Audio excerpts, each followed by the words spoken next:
When you talk about fear, it paralyzes us, keeps us from our dreams, our aspirations, and it whispers, you can't.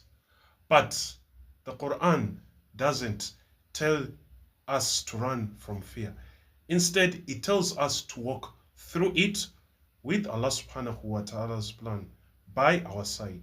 So, fear is a natural messenger. It signals danger, but sometimes it signals what you call opportunity. Yes, a chance to trust Allah subhanahu wa ta'ala more deeply. So, Allah subhanahu wa ta'ala says in the Quran in Surah Al-Baqarah, the 286th ayah, that La yukallifullahu nafsan illa wus'aha, that Allah subhanahu wa ta'ala does not burden a soul beyond that it can bear.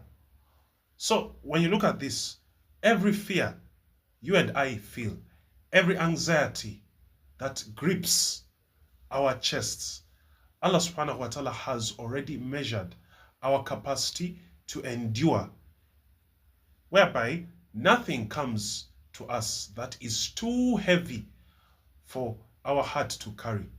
Because Allah subhanahu wa ta'ala, with his wisdom and knowledge, is aware. So remember Musa alayhi salam and the Red Sea. Pharaoh's army behind, waters ahead, fear, absolutely. It was paralysis, none. Why? Because Allah subhanahu wa ta'ala whispered courage through the heart of a prophet. So he said to Musa alayhi salam that strike the sea with your staff in Surah Taha ayah 46.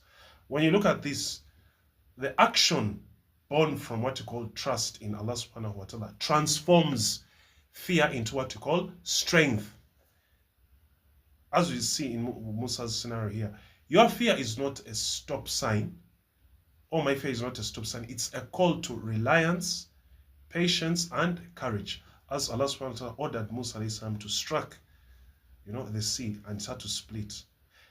Another thing here, when you look at this, that the waves of the Red Sea, yes, looking at that scenario, Musa alayhi salam raising his staff, water splitting, yes, the ocean splitting, light breaking through what you call the clouds, whereby when you look at this, a person in real life is taking a small courageous step, like applying for a job.